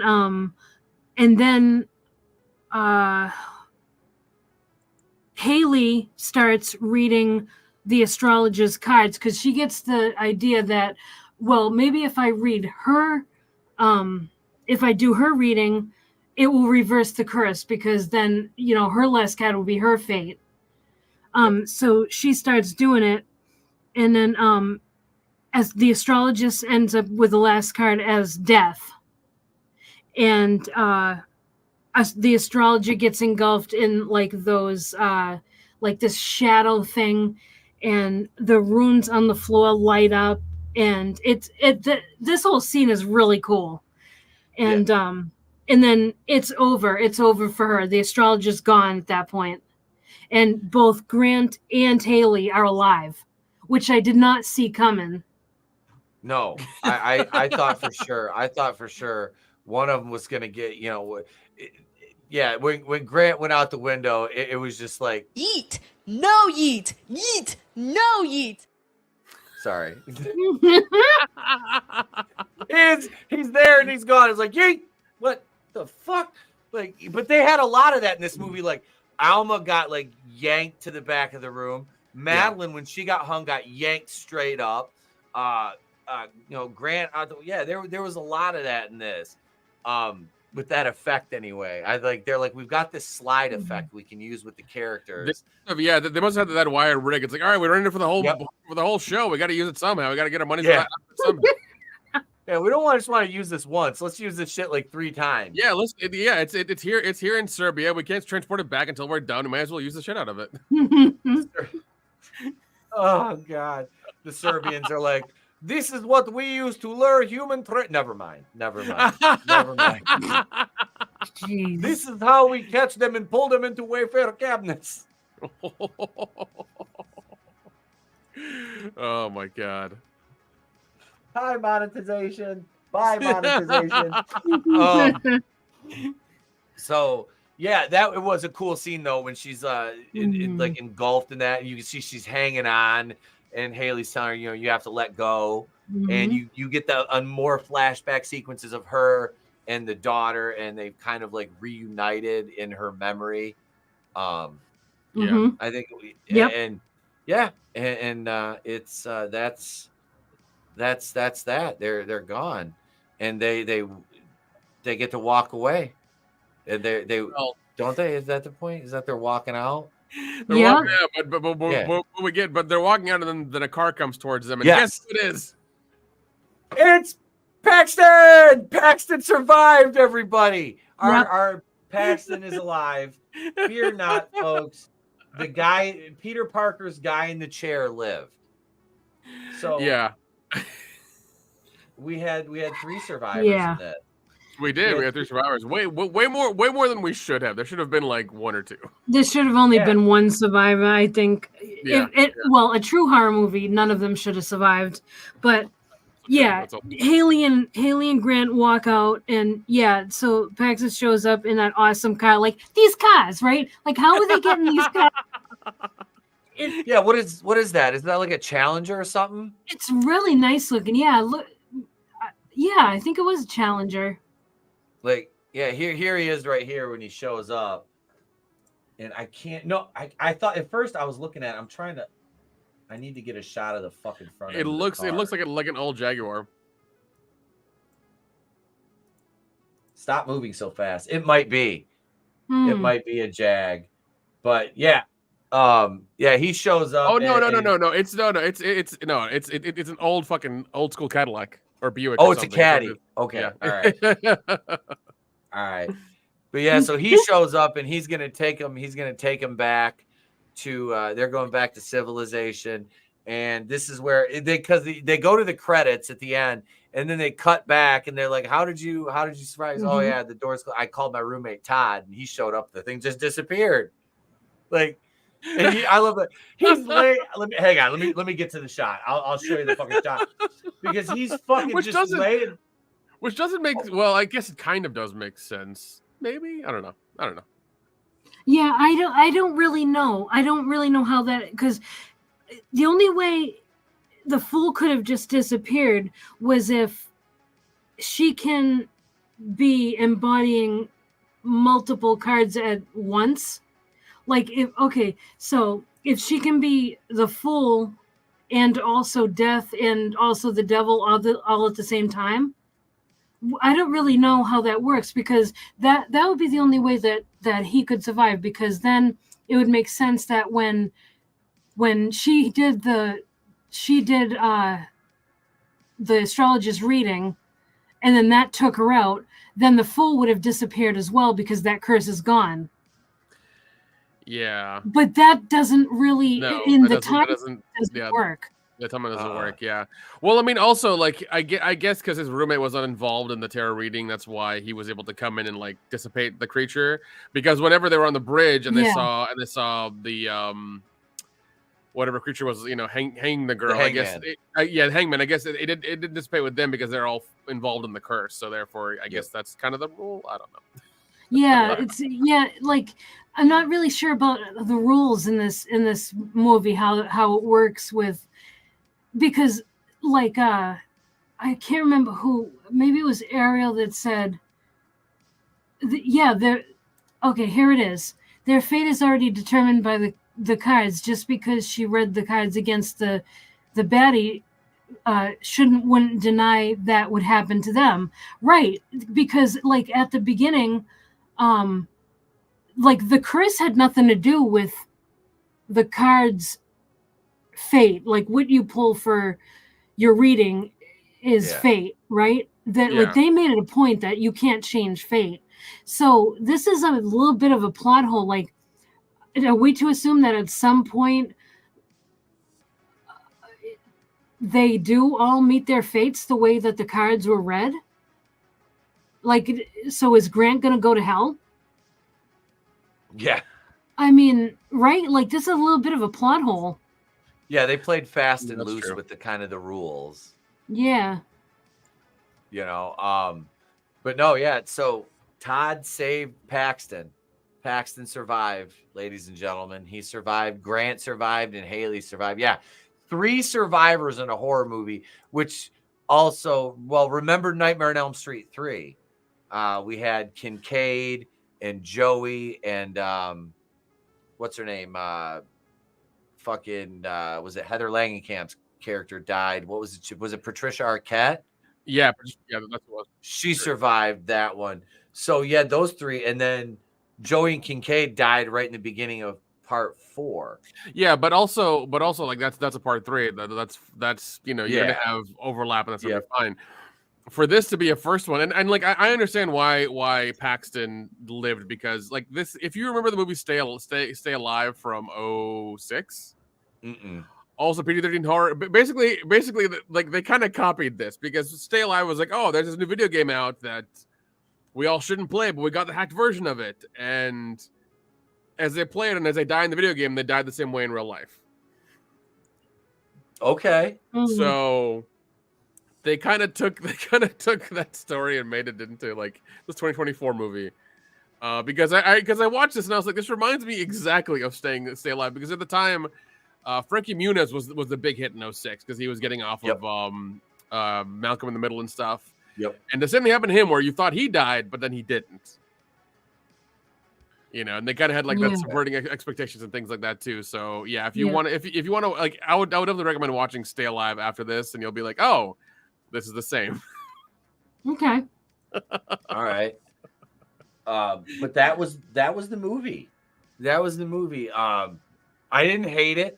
No, I did not. I didn't hate it either. It was after going through it again with you guys. I hate it less. I hate it less.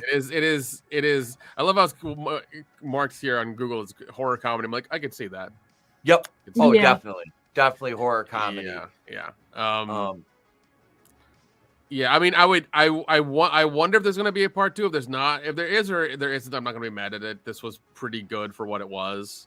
So I would definitely bring friends over, eat pizza, and get drunk and watch this for sure. Yep. And and laugh at the ridiculous plot holes. Watch them with friends. Yeah, I think that would be the best way to do it. This is a watch. This is a watch with friends movie. This is a Miami Connection. The Room, those kind of movies. Like this is, it's kind of like the Friday the 13th movies. When you've seen them as many times as we have, it's like you get together with friends and you're eating food, you're drinking, and you can talk through them. There's like some like I like to watch them by myself still, but it's like those movies I like sharing with people that aren't into horror or maybe haven't seen them yet. Because I have friends that aren't into horror at all. And they don't understand. They've never understood my obsession with it. I'm like, I'm the same. I don't know anybody who likes horror as much as I do in real life. Yeah, no, most of my friends are like war movies, comedies, that kind of, sports stuff. Very few are as into the horror genre as I am and have enjoyed it the way I have. And if I had to score this one, if I had to score this movie out of a 5, I mean, I'd go a generous, I'd say I'll go 2.25 on this one. I'd give it a 2.25. It's not terrible. It's not great, but it's a fun watch. And sometimes the movies like that, like you said, you can enjoy watching these. I go 2.25 on this one. Yeah, I'm with you on that. Really, I am, because I agree. It's not the best. It's not the worst. It's not. It's nor is it woke. We do have a nice They did diversity. Yeah. Yes. I'm not mad at it. I'm not mad at it at all. So it's fine. The backstory and the reenactments were better than the actual movie, which is pretty good. Yeah. Solid story, some plot holes, but I mean that's here nor there. That's with every movie. You do have your CW cast, like all good-looking people, so it's fun. Yeah. A very pretty cast, A very pretty cast, So like, it's definitely worth like a lazy afternoon watch for sure. Definitely. Yeah. I'm gonna give it. You guys are a little harsh. I'm gonna give it a 3. It's not. I didn't hate it. I didn't love it. I feel like it's a little more than just in the middle. Because I thought the acting was pretty good. The plot holes is what takes it away from me. And the suspension of like these kids having money and stuff like that. Even that doesn't really bother me, because it's like it doesn't take away from it doesn't distract you from what the movie is doing or anything. So for me, it was the plot holes. And really that's it, because like you mentioned, it was a CW cast, but they didn't shove it in your throat, and there was no message. There was they didn't do that crap. No. Which, I mean, this is a 2024 movie. This movie is still in a theater playing just 40 minutes away from me. So, brand new movie and no message. So that's kind of a win, if you ask me. Yeah. So yeah, I'm giving it a 3. Okay. You're absolutely within your rights to be wrong. It's okay, Trina. God. I'm just kidding. I'm kidding. No, there was they need to do a sequel or prequel to show the owners. I would be down with that. Absolutely. I definitely once again, I love the slasher element. I love the tarot card thing. I definitely would love to see more teenagers die again in a part 2. I really, the thing is that if they do a prequel, it's gonna cost way more money. I feel like the prequel is gonna be like the third one they do if they do a sequel. Yeah. Yeah. Yeah. But even then, it's funny because when I was watching this, I was like, there's a way to do the tarot card thing a little bit differently. I'm surprised they didn't have kids on spring break in New Orleans steal tarot cards from or whatever. And they get cursed that way or something. I don't know. No, and you brought up the lack of messaging or ideology or bullshit in this. You didn't. There's nothing. Yeah, there was none of it. That's why I was kind of waiting for the other shoe to drop. I'm like, there's gonna be a line, or there's gonna be a subplot or something small, and there was nothing. And it was absolutely just. This is what we talk about when we say just organic diversity, because it was, like I said at the beginning, it's it's a diverse group of friends from an area where that is common, a university that. You're gonna have all different types of folks and kids. Kids are fucking young adults, basically. They're 21, whatever, but they're kids that makes them old as fuck. So, but no, that it was, everything worked with that. Yeah, there were some plot holes, but the cinematography and even the wardrobe, everything, the lighting on the flashback sequences, were Nick, that was great. That was the most aesthetically perfect shots of the whole movie were that. I thought the creature effects were good on the tarot cards come to life. Really well done for the budget they had. Solid effects. Kill scenes were good. Oh yeah, it was. But like I said, there was just enough. It was it's a 2.5 or 2.25 movie. But it's one that I would watch more of. Absolutely. Yeah. If they do a part 2 next year, I'll be pleasantly surprised. Surprised. It probably doesn't take long to churn these out either. No, because it was, once again, it's like the PG-13 era that happened in the later 2000s.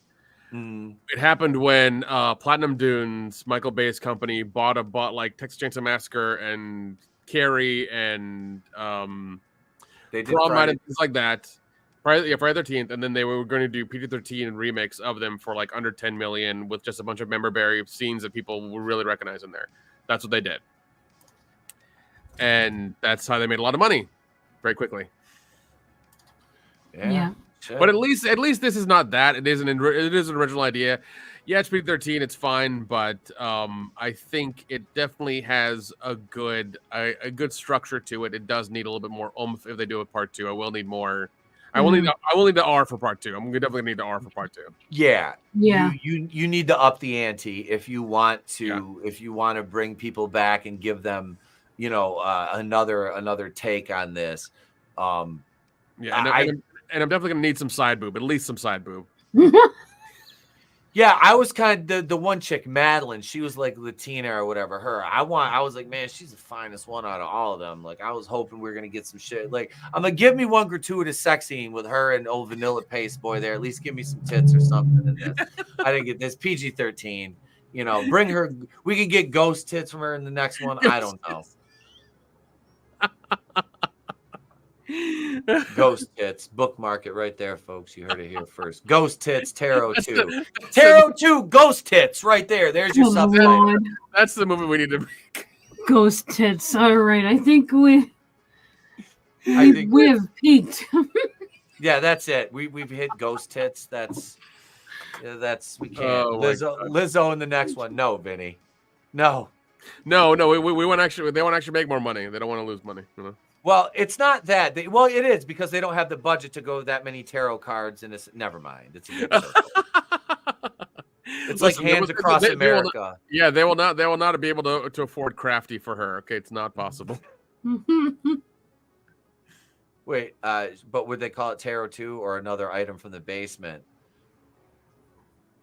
They'll probably call it Tarot 2. They'll probably call it Tarot 2, to be honest, because they want you to have association with the first one, and then rewatch it or whatever. So that whole thing. So like Witchboard. Like it'll probably be called Tarot 2: The Reshuffling or something. Yes. That's actually good. Tarot 2: The Reshuffling.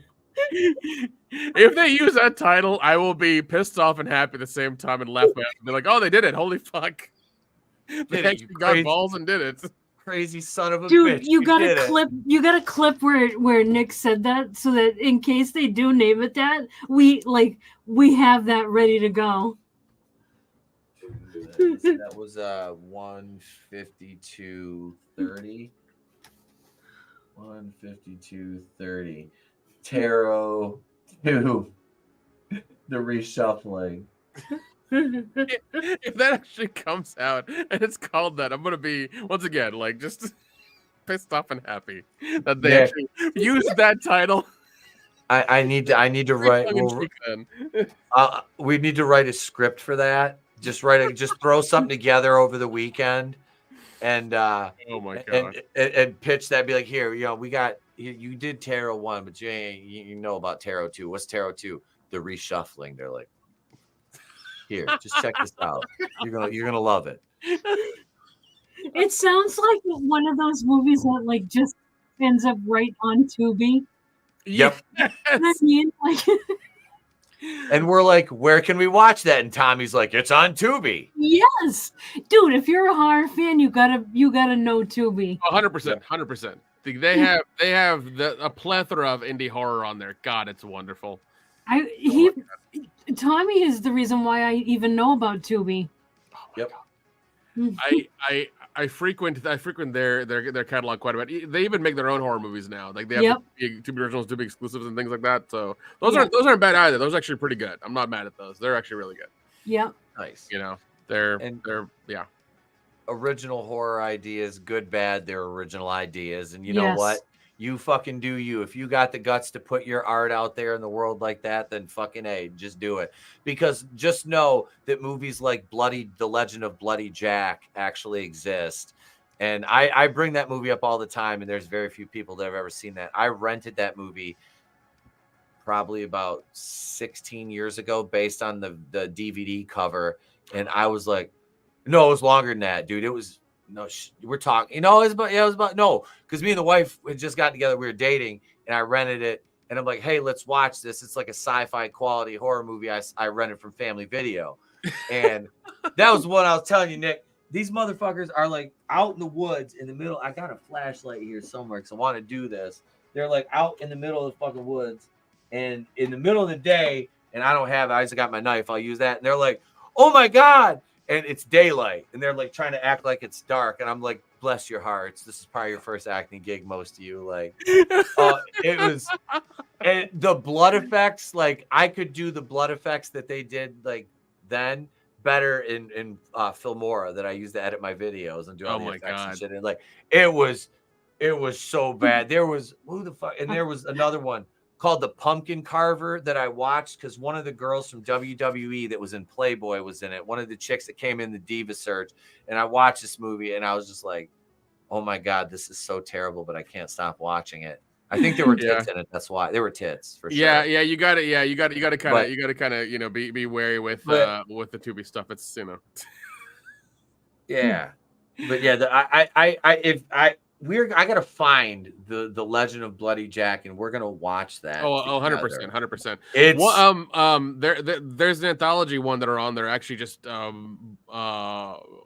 a what was it? I contributed to the Kickstarter, but there's one called 1031. It's literally just the numbers 1031. It's on Tubi. There are 3 of them. I just bought number 4. That's hopefully going to come out in October. They're little anthology movies. They're actually really good, really fun anthologies that have been. I think they're made in Kentucky or Indiana or something by a bunch of filmmakers. They're really fun. They're really good. Cool. Okay. Yeah, because right now there are 3 of them. The 4th one is just coming out in October. So yeah, I would definitely check them out. The Legend of Bloody Jack is on YouTube. I love that. Oh my God, this movie's it's fucking god. It's an asylum movie. I never knew that explains everything. 2007 asylum movie. In the, I think that was in like the beginning of them being asylum as well in 2007, right? Like they kind of just were kind of getting off the ground at that point. Maybe? I think so. Oh my God, I want to. Oh, dude, this movie's so bad. Sorry, they started 10 years. They started 10 years before that in 97. Oh, how have they survived that long? Because they were doing mockbusters. They were doing like Mega Shark, Giant Apocalypse, Two-Headed Shark Attack, Transmorphers in 2007. You know, they were doing things like that. So okay, that's how they. I got a trailer for it. Well, here's part of I think some fan put this together, but this is some of the footage. This is a double bill trailer with Simon Says and The Legend of Bloody Jack, which we're going to be watching. Trina, you're going to have to suffer through that. Okay. This movie's going to make Madman look like an Oscar winner. Oh no. Oh my God. This is just a taste right here. The blockbusting premieres begins on Friday with The Legend of Bloody Jack. High school kids in the woods. People get killed in the woods. Oh my God. Watching butchery. It's kind of creepy. You're as good as dead if you leave us here. Then on Saturday, Simon Says redneck brutality at its best. When you're just gonna leave me here alone? Simon Says, come to have some fun. Oh, I Legend need of to Bloody see this Jack too. And Simon Says next Friday and Saturday on Zone Horror. Oh my God. Oh my God. Like so much fun. I need to see that Simon Says movie now too. Holy shit. Like, I'm going to double bill watch those back to back. There you go. There you go. Me. But no, Trina's right now. Tubi has a bunch of like they have a plethora of horror in it. Like it's always good to like go through there and see what kind of like really odd stuff they have. Mm-hmm. Definitely. Oh yes, this is the full movie. I'm sharing the link in the private chat right now. Yeah, this is fucking fantastic. Here we go, right here. I've already bookmarked that Airbnb up in the Catskills. I'm gonna go. I'm gonna get my tarot cards from the basement, and I'm gonna get Tony and Adam. You know, that's the thing though. If I take Schwalk in with me, Trainer. If I take Schwalk, that's Vince Russo would call you Trainer. He'd be like Trainer. It's like Tony Khan. He puts a fucking R. It's Tony Khan, bro. We would have Adam take his pop like Cyclops glasses off and just do his like Cyclops laser blast to the fucking gimmick. Like I wonder if the X-Men could beat the fucking I don't know. That's it. All right, we're done. I'm talking about the X-Men versus the fucking character. That's it. Nick. Stop that. Nick, thank you for being here, bro. If they don't know, tell the folks where they can find you. Yeah, I'm one quarter of the World Class Bullshitters. Every Thursday night at 8:30 Eastern Standard Time, we take a dump on pop culture on our YouTube channel. Same name. Go check it out. Right now, I think Jeff is talking about Acolyte Episode 3. So that's happening. But we will talk about that and a bunch of other ones as well, on this Thursday show. Go check us out. Thank you, brother, for being here. And I'll be over there because if you guys don't know, I am an unofficial. I'm like the guy off the bench. I'm the fifth man. When one of the guys needs a night off, they call up Etep, and Etep comes in and tries to make funny over there and not say anything that I say here, because Nick's caught me a couple times over there. I started to a joke and I'm like, you know what? I pull back. I pull back. Yeah. I pull back. And I'm like, everybody knows what I'm going to say pretty much because they all know me. So it's like, I just won't say it here because, you know, I'd say it over here, but not there because look, I'm not on my channel over there, and I appreciate coming over. And I'll be, I'm actually working with Jeff on part of the Woke Busters like deal, which is kind of cool. The some of the marketing stuff, I believe it is. Oh, nice, nice. He's got me involved in some of that. It'll be fun. So I'm looking forward to that. I'm looking forward to getting the book. And it's check out the World Class Bullshitters every Thursday night at 8:30. And also Trina has a channel, Real Horror. Yes. Yeah, you can find me on my channel at Real Horror, REEL. But mainly just figure reviews right now. There's some past live streams that we did, which were fun.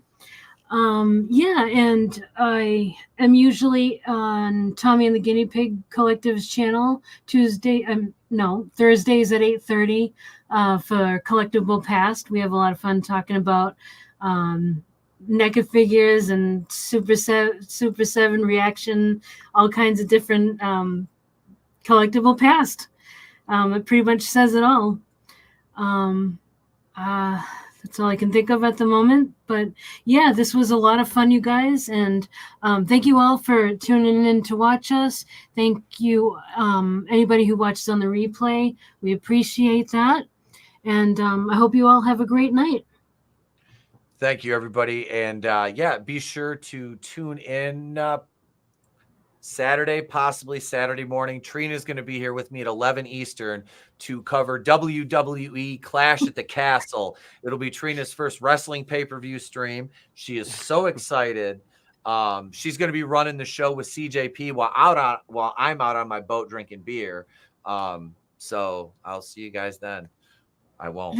We need that clip of Trump saying fake news. Fake news. Trina, are you going to be here for the wrestling stream? I'm going to come.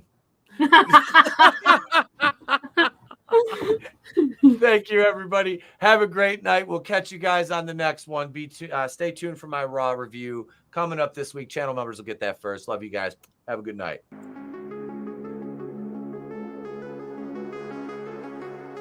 And this will be, the place to be reviews. This will be Thank you for watching Wrestling with Horror.